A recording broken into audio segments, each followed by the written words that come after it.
Hey folks, everything new under the sun. The Gihon Spring, the Garden of Eden, Jerusalem, and the New Jerusalem. What ties them all together? Well, interesting. That the Gihon Spring is one of those things, and there's a lot of um, similarities and examples and templating being done with the temple, and will be done in the third temple, and also things that the New Jerusalem will kind of copy from the Garden of Eden. So let's take a look at a couple of those things. Revelation chapter 1, verse 8 says, I am the Alpha and the Omega, the beginning and the end, who is, who was, and who is to come. So he was here at the beginning. He created the earth. He is here now, and he will be there at the end. So in like manner, I think we will see similarities and patterns. Now to Jewish, in terms of Jewish tradition, pattern equals prophecy. Now we have this image of what you're looking at there is, let me see, make that, I think that's fine. Pull that down a little bit. So what you see on the left is the Pool of Siloam, which was equivalent apparently to two Olympic size swimming pools at the very bottom. And again, it was used as a bit of a mikvah, ritual cleansing for the pilgrims and even the priests who were going to the second temple. And so you see this track pathway. They would go from the Pool of Siloam at the bottom all the way up to the temple. And they actually found that. And of course, the last couple of videos we've been talking about the Pool of Siloam, its prophetic significance to the third temple, its excavation, and this idea that the Gihon Spring has some relation to the Garden of Eden. Well, they're actually excavating also, and they have excavated a lot of the pathway that was used by the pilgrims to head up to the temple. A 350-meter section of a path leading up to the Temple Mount has been opened for visitors after a 10-year excavation project. The newly unveiled passageway is called Pilgrim's Road because it is now clear that this is the footpath that was used by the Jews during the biblical times to ascend to the Temple Mount to bring sacrifices to the Lord during the three pilgrimage feasts, Pesach, Pentecost, Feast of Shavuot, and Tabernacles, Sukkot. And those who remember, those who know will remember that John Haller has been talking about this, and this is a video that shows. I won't have the audio, but this is a video of the pathway that they excavated, been walked by thousands upon thousands of Jewish folks who were making the pilgrimage again from the Pool of Siloam up to the temple, and so it's a very interesting subject. And so this connection from the beginning, the Garden of Eden, to the temple and the third temple, and then to the New Jerusalem is becoming clear. This says in Genesis 2:15, God commanded Adam to cultivate and keep the garden. The Hebrew word for cultivate is abad, and the Hebrew word for keep is shamar. These same Hebrew words are used to describe how priests cared for the tabernacle of Moses. The tabernacle was a precursor to the temple of Solomon. Priests would cultivate, abad, and keep, shamar, the tabernacle. In addition, we are told that God walked in the garden, Hebrew halak. During the cool of the day, God also walked halak in the midst of the temple, so the Holy of Holies, in the middle of the temple. It says the meaning is clear. The garden was a temple for God. Like the temple, the garden was the joining together of God's space and man's space, the intersection of the heavenly realm and the earthly realm. For this reason, Isaiah called it the garden of the Lord, and Ezekiel called it the garden of God. So fascinating. Pattern equals prophecy. And we find out that the third temple has a lot of similarities to the Garden of Eden. Indeed, a lot of ways that the temple reflected that original Garden of Eden, that original meeting place.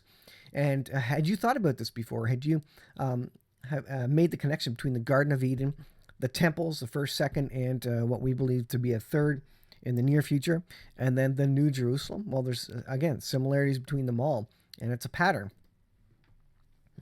Here are some images from what is depicted as being the third temple. At the bottom, you see some cherubim here. And of course, that back image is an example of what the Garden of Eden might have looked like. And in this side picture here, you see again the cherubim. And then you also see the trees, and pomegranates are depicted there as well. Again, all things, fruits and trees, relating back to the Garden of Eden. So the Jewish prophets understood that the temple to be the garden of God, and therefore worship in the temple was a way for man to get back to the garden and to have innocence of Eden restored. Palm trees, pomegranates, lily blossoms, and open flowers were graven in the walls of the temple. These are all certain echoes of the garden. The cherubim, which you see in the middle there, were embroidered in the curtains of the tabernacle and temple, guarding the Holy of Holies. Again, the mercy seat where God dwelled in the temple with man on earth. The cherubim were also placed on both sides of the bloodstained mercy seat of the Ark of the Covenant, guarding it just as they guarded the Garden of Eden. So remember when Adam and Eve were kicked out of the garden, there were cherubim with swords. They were guarding the entrance to it, and they would not let Adam and Eve back in. Again, likewise, these cherubim guard the Holy of Holies, where we cannot go anymore until God comes back and restores peace and restores the earth to what it was, and we basically in the millennial reign of Christ and the idea of the New Jerusalem. This is another image here. Again, you see the cherubim, the trees on the back wall there, and the various designs of that. So going back again to the Garden of Eden, this idea that the Gihon is one of the rivers that flowed out of Eden, out of the river that came from Eden when it split into multiple rivers. And here again, the Gihon feeding the pool of Siloam, and then the pathway from the pool of Siloam up to the temple. And you can see there Hezekiah's tunnel, which transferred the water from the starting point of the Gihon spring to the pool of Siloam. Here is another image of the Temple Mount here, and then the Gihon spring on the right-hand side, and then the pool of Siloam would be down from that near the bottom there, and then of course the pilgrimage path, which was has now been uncovered. And you see in the middle, near the top there, actually the Ophel. Some people believe that's actually where the temple originally stood, and that it's not necessarily under the dome of the rock. And of course, that's disputed, but certainly the Ophel is more near to the Gihon spring, and of course the temple sacrifices needed a lot of water. All the cleansing, the priestly duties, etc. There was a lot of water being used there, not only from the pool of Siloam, but also generally speaking. And I guess I showed that.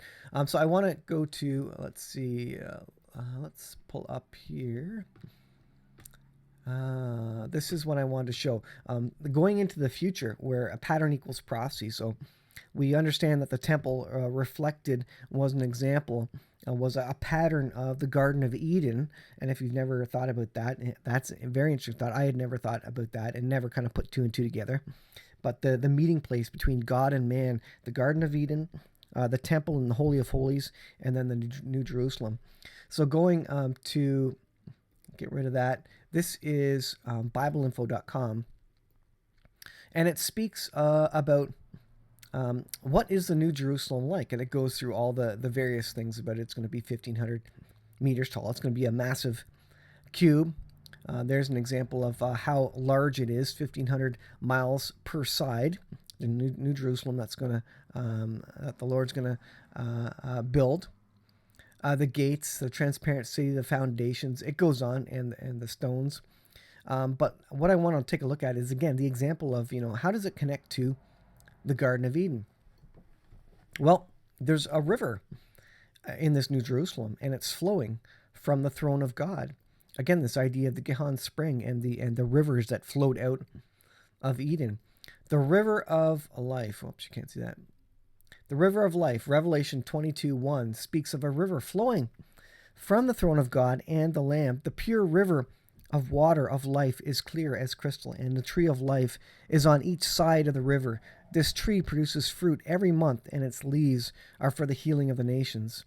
Ezekiel 47:12 adds that the trees will bear fruit every month because their water flows from the sanctuary. Now, the Garden of Eden had a tree of life. And I think it's basically the same idea where Adam and Eve would eat from this tree of life, and they were immortal until they sinned, effectively. And likewise, you can get life and forgiveness from the temple. And after that, once Jesus came and died on the cross for our sins through salvation and faith in Jesus Christ. And again, likewise, pattern is prophecy. What has happened in the past and the current is a similar pattern to what's going to happen in the future. Well, Eden is basically rebuilt here in the New Jerusalem. And there is a tree of life there, and we will live immortally again, those who have faith in Jesus Christ. So fascinating. Where God says, I am the Alpha and Omega, the beginning and the end. Everything is the same from Eden through the temple through to the New Jerusalem. They're all, the temple is a picture of Eden. And also, Eden is a picture of what the New Jerusalem will ultimately be like, and I suspect even be better than the Garden of Eden. So these rivers, this idea of the Gihon spring and the opening of the pool of Siloam, these are all pretty fascinating things, I think, which give us an indication that all these things are coming together. There's history there, and there's threads woven all throughout history that tie back and forth to each other. God is the beginning and the end, and He is timeless. And so it would make sense that all these things tie together, biblically speaking, at the beginning and at the end. So incredible things to think about, folks. I hope you found that interesting. I thought it was pretty cool. And I'll leave it there, and maybe we can do further study on this at a later time. Thanks for watching. We'll see you in the next video.